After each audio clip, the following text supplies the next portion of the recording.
Hello. Thank you very much. They bring me on at these things right before the end to wake you guys up before the cocktails. Okay. I'm Nick. I'm the founding CEO of PharmAla Biotech. What do? We make MDMA, otherwise known as ecstasy, otherwise known as Molly. And while it is a drug of abuse, of course, on the streets, it has also been the subject of about 30 years of clinical research. And as it happens, it is the best treatment for post traumatic stress ever developed by human beings. PharmAla is in the somewhat enviable position, I would say, of being post-revenue or commercial. So we actually sell this to doctors and patients in both Canada and in Australia, where we achieve about a 70% real-world remission rate in PTSD in just 3 months. So in 3 months, we are curing PTSD in 70% of cases. We also have a large list of clients that I'll walk you guys through, but basically, what is the company? What do we do? Well, we are the world's leading manufacturer of MDMA, leading supplier of MDMA for clinical use. And we are a developer of novel chemical entities, basically molecules based on MDMA, developed off of MDMA, for which we have patents granted and which we develop into our own drugs that we will use to treat all sorts of other indications. MDMA, of course, is generic. It's been around for about 100 years. But there's a big moat, right? Because it's a controlled substance. So there's a big regulatory moat. Not a lot of folks want to get into this space. And we've got first mover advantage in every single market where we sell. Potential market, it's pretty big. So PTSD by itself, about a $260 to $1.5 billion opportunity right there. And it is a condition for which there is no other treatment. Nothing else exists. And PTSD is a chronic condition. So a lot of people think of soldiers when they think of PTSD, but PTSD affects, firefighters. It affects policemen. It affects doctors and nurses, especially coming out of the pandemic. So this is a growing disorder, and the cost of treatment is very high because functionally, what happens is you can't work anymore. You're on disability, and that's where you stay. We give you therapy, and that kind of helps, but not really. We give you maybe cannabis in some states. Right. But of course, cannabis doesn't solve the problem. It just dulls you and sort of brings you down. We give you anxiolytics that do the same thing.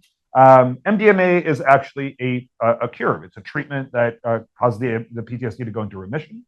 And you do not have PTSD anymore unless you re-traumatize yourself. Cost of treatment, obviously very high. For us, it is remarkably low.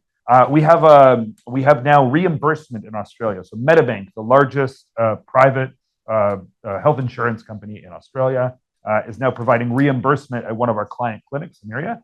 And I spoke to some of them a little while ago, and they said that basically, if you have a PTSD patient, you're a health insurance company, you're going to pay out about $30,000, Australian dollars in this case, per year just to maintain them. Right? That's the cost of their therapy, that's the cost of their SSRIs, antidepressants, maybe their cannabis, whatever. For $30,000 in 3 months, we cure them in 70% of cases. So if you are a health insurance company, this is like a slam dunk, right? I got maybe 30, 40 years of paying 30 grand a year, or I can get this done in 3 months and this person goes back to work. Fantastic. So our role is, of course, as a supplier. And who do we supply to? Well, I've talked about the patients and the doctors. That's important, of course. We always try to keep patient-centered in everything we do. But we don't just supply doctors. We also supply institutions. And in the United States, those institutions are the U.S. Veterans Affairs Administration. That is the U.S. military through the Defense Health Agency. We are kicking off a clinical trial into using our MDMA to treat active duty military personnel at UT San Antonio. It's starting early next year. And I would say a relatively enviable client list of major universities. Basically every single big university that does research. So Johns Hopkins, Yale, Harvard, you name it, we supply them. And that gives us a lot of momentum in this space, right? Because not only do we have the ability to sell to them, and we do make money, we also sometimes enter into data sharing agreements with them. So we get the clinical trial results very, very cost effectively while still making money. And as I said, in Canada and Australia, we actually supply patients. In just a few weeks ago, we announced that we had signed a distributor in New Zealand. So that market is opening up in the next 6 months. We have now a distributor in Europe, Duchesne Pharma in the Netherlands. where the Dutch and the Swiss markets are opening imminently, as is the Czech market, small market, but still a nice one. So this is you are seeing the beginnings of a rolling wave of regulatory change, where this drug class is basically being approved by regulators, bit by bit by bit, country by country. Now, what about the new drugs, right? Our mantra is basically good MDMA today, better MDMA tomorrow. So how do we find new molecules? Well, we started with the base MDMA molecule, and we've actually developed our own AI tool based on a QSAR model. Basically, we model the molecules in cyberspace and how they bind to various receptors, dopamine receptors, serotonin receptors. And then we model how we're going to make them in the lab. And then we actually test them. So we have a rodent lab at the University of Arkansas for Medical Sciences. What does that lead to? Well, that leads to very, very good data going into our patents. And that allows us to patent new drugs. Now, making MDMA is great. Selling MDMA is great. Patents are better because once you've proven out your use case, you can sell those to pharma at quite a good multiple. On our manufactured drug products, we've got about 2 years of 100% growth. We've got about 90% margins. But if we can sell one of our patents to big pharma for 50 to 100 million, that's quite a bit better, right? That does require a little bit of R&D work and development, and we do a lot of that work in Arkansas, as I said, also in Australia, where again, very, very efficient. We've got a 43% rebate on all of our expenditures. Thank you, Australia, as well as a very streamlined regulatory system. So Lineo is our generic MDMA product. That's what we sell today. ALA-02, basically it's like MDMA, but it's safer. And we are investigating that phase 2 for social anxiety. And then APA-01 is a drug we've developed for the treatment of neurological disorders, post-stroke recovery, and traumatic brain injury. So as we go, we're getting further away from the psychiatric disorders and into the CNS, central nervous system disorders. And I won't bore you with the data, but we got a lot of it. Part of the benefit of working with basically every single major research institution is you get access to some of the best researchers in the world who focus on this stuff. So we've managed to achieve great results with ALA-02 in that we've reduced all the negative side effects of MDMA. Blood pressure, cardiac toxicity, thermoregulation. MDMA is already not addictive, so we didn't have to worry about that. And then for APA-01, this is a neuroplastic. So it actually causes the brain to start regrowing those neuronal connections, something that regular MDMA doesn't do, while also calming you, making you amenable to therapy, basically improving your quality of life all in while creating those new neuronal connections, basically regrowing the damaged parts of the brain. We've got a killer team from all over the place. I'll take an opportunity to tell you guys a little bit about myself. I started my career in the Canadian government, after which I worked at a number of blue chips, Red Bull, GE, and Juul. And I started this because I'm the kind of guy who, I read medical journals for fun. And I started seeing this wave of research coming in, showing like just remarkable results. And I saw that nobody was supplying this market. And so, as I said, we decided, we're gonna make good MDMA today, better MDMA tomorrow, and we're well on our way. So thank you very much, and I'll happily take any questions.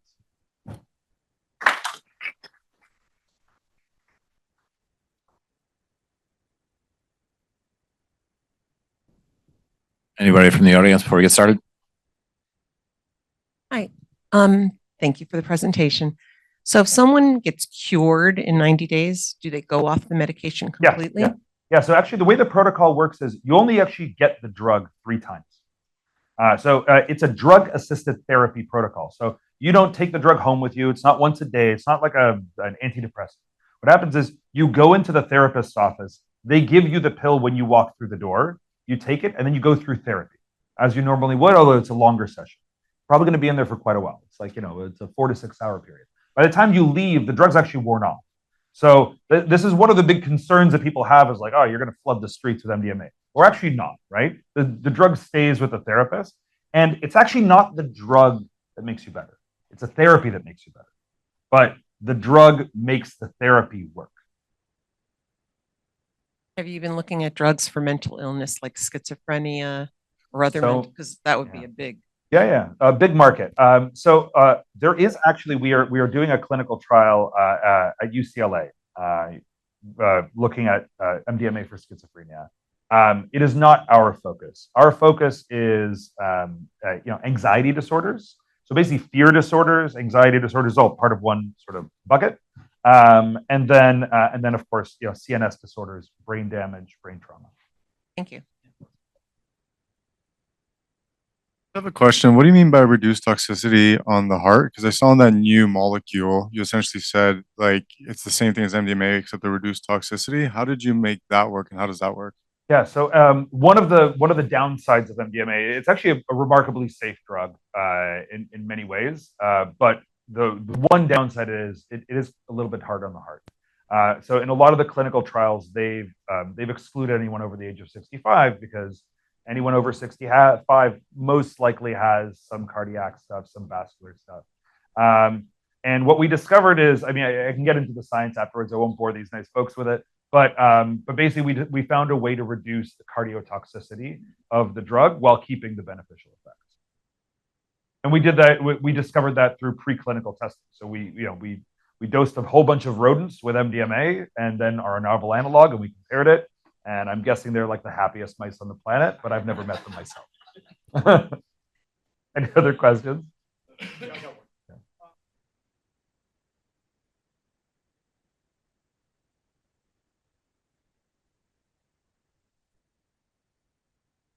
Yeah. So I'll take those backwards, right?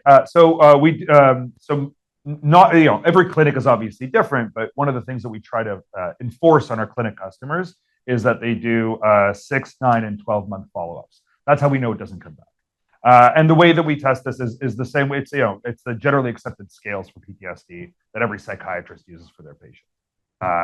The PARS 12, I believe, is the scale. But so like we didn't invent the measures. These are generally accepted psychiatric measures for the intensity and severity of PTSD.